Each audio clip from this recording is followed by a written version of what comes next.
नमस्कार, हमारे नए वीडियो में आपका स्वागत है। कुछ दिनों पहले भृगु संहिता के माध्यम से किस तरीके से आप अपना भूतकाल ज्ञात कर सकते हैं ये हमने बताया था। उसके बाद बहुत सारे लोगों के हमें ईमेल आए और बहुत सारे लोगों ने हमसे पूर्व जन्म हमें ज्ञात करना है ऐसी इच्छा जताई। उसके बाद 2 व्यक्तियों से हमारी बात हुई। उन व्यक्तियों के यहाँ पे नाम नहीं बता रहे हैं, परंतु उनका जो भूतकाल था, जो पूर्व जन्म था, हमने भृगु संहिता में देखा है और उनका भूतकाल क्या था, वो पूर्व जन्म में क्या थे, इसके बारे में जो भी भृगु संहिता में दिया है वो हम इस वीडियो में बताने वाले हैं।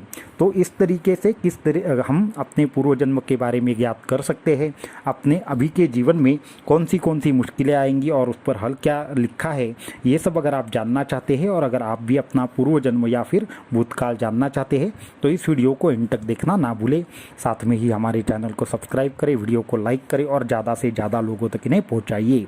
तो हमने जैसे बताया कि भृगु संहिता में तकरीबन हर किसी आदमी का पूर्व जन्म क्या है, उसके पूर्व जन्म के कर्म क्या है, उसकी वजह से इस जन्म में उसको क्या क्या तकलीफ़ें होगी, ये सारी चीज़ें मैंने पिछले वीडियो में बताई थी।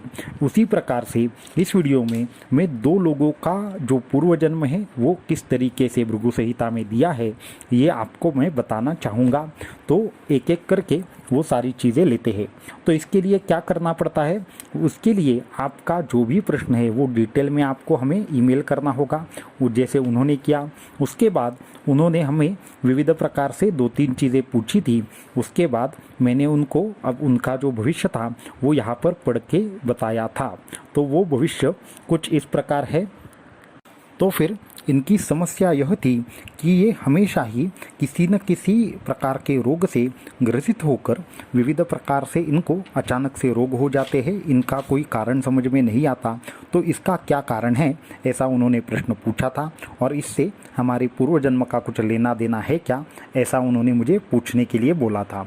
उसके बाद उनके साथ हमारी बात हुई। मैंने उनको ये भी कहा कि आपका हम बताएंगे, परंतु ये हम लोगों को जो एक्सप्लेनेशन करते हैं उसके लिए भी इस्तेमाल करेंगे। अगर आप चाहते हैं ठीक है तो हम आपको बताएंगे और साथ में ही आपका बिना नाम बताते हुए लोगों के साथ भी शेयर करेंगे, क्योंकि भृगु संहिता की अनोखी विद्या सभी लोगों तक पहुंचनी चाहिए, ऐसा हमें लगता है। तो उसके बाद उनके जो भी डिटेल्स थे, उसके बाद जो हमने देखा ये सब भृगु संहिता में इस प्रकार दिया है।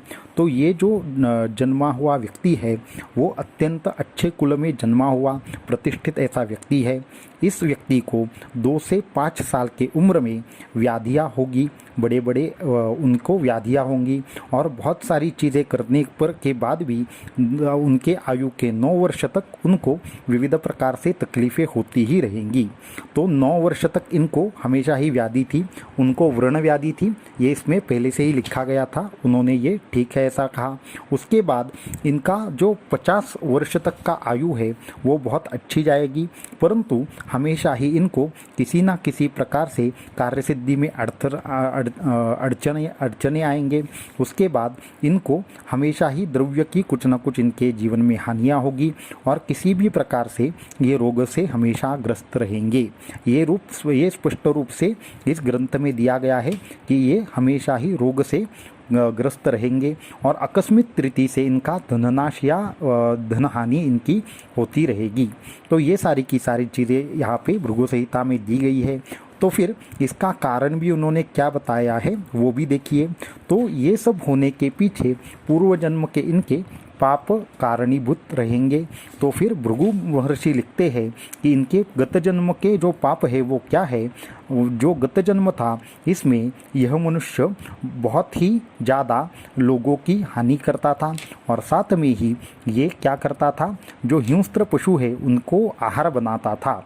उसके बाद इन्होंने बहुत सारे हिरणों की हत्या की और उनके जो मांस है उसका सेवन किया। इसी प्रकार से अपने छंद के लिए या फिर अपनी जो आकांक्षा है इसके लिए इन्होंने बहुत सारे निष्पाप प्राणियों का मांस खाया और उनकी हत्या की। और ये सब चीज़ें करने के साथ ही इन्होंने बहुत सारे लोगों को फंसाया, उनका धन भी किसी न किसी प्रकार लूटा और उनको विविध प्रकार से सोने की तस्करी या बाकी की चीज़ें की। तो इस कारण से इनको इस जन्म में विविध प्रकार के दुख और जो रोग है आकस्मिक वो भोगने पड़ेंगे और इनका जो भी प्रॉब्लम है वो आप इनके 50 वर्ष के आयु से पहले नहीं जाएगा। इस तरीके का यहाँ पे उन्होंने इसका कारण दिया है। इसके बाद अगर ये इस पाप का परिमार्जन करना चाहते हैं तो इनको किस तरीके से यह करना चाहिए ये भी इन्होंने यहाँ पे बताया है। इन्होंने कहा है भगवान शंकर जी का आपत उद्धरण मंत्र का अगर ये मनपूर्वक जाप करेंगे और साथ में कुछ दान धर्म करेंगे तो इनके पूर्व जन्म के पाप का जो शालन है वो स्पष्ट रूप से हो जाएगा और इनको पैसे की कमी कभी भी नहीं पड़ेगी। ये देखिए, ये बहुत अच्छा एक चीज़ है कि इन्होंने पाप भी बताए हैं, कौन से इन्होंने चीज़ें की है वो भी बताई है और साथ में ही इनको क्या करने से इसके पाप का प्रक्षालन होगा ये भी बताया है। इसके साथ में अगर इनके कुछ गुप्त शत्रु है या फिर विविध प्रकार से इनके जो धनहानि होती है उसके लिए भी इनको एक विशिष्ट प्रकार का जो मंत्र है वो करने के लिए कहा है।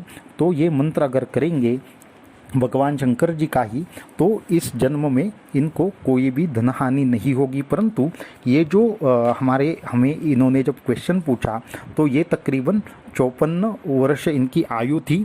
तो इसमें ये भी लिखा गया है कि इनके 54वें एज में इनके खुद का घर होगा और इसके बाद 70 तक जो इनका जो कार्यकाल रहेगा तो 70 वर्ष तक की आयु रहेगी वो एकदम अच्छी रहेगी और उसके बाद 79 या 80वें वर्ष तक इनकी बहुत अच्छी हेल्थ रहेगी और उसके बाद इनका वृद्धाप्य काल से आगे चल के निधन हो जाएगा और ये आगे चल के बहुत अच्छे कुल में जन्म लेगा। अगर इन्होंने ये सब प्रायश्चित किए हैं तो इनको सभी प्रकार की जो व्यथाएं हैं उनसे उन व्यथाओं से ये पूरी तरीके से मुक्त हो जाएंगे।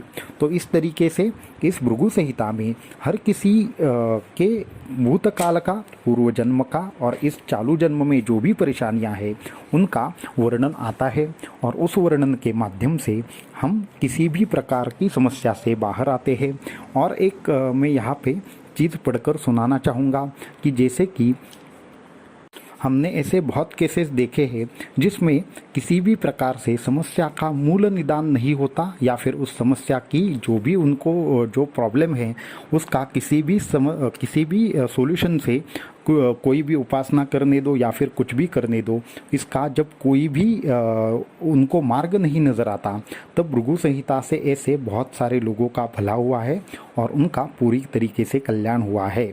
तो अगले वीडियो में मैं और एक भविष्य इसी तरीके से जो भृगु संहिता में दिया है वो आपको पढ़कर सुनाना चाहूँगा, जिसके माध्यम से आपको इस अद्भुत भृगु संहिता के बारे में पता चले और आपको भी ये जो शास्त्र है उसका ठीक से ज्ञान हो और आप भी इस शास्त्र को फॉलो करें।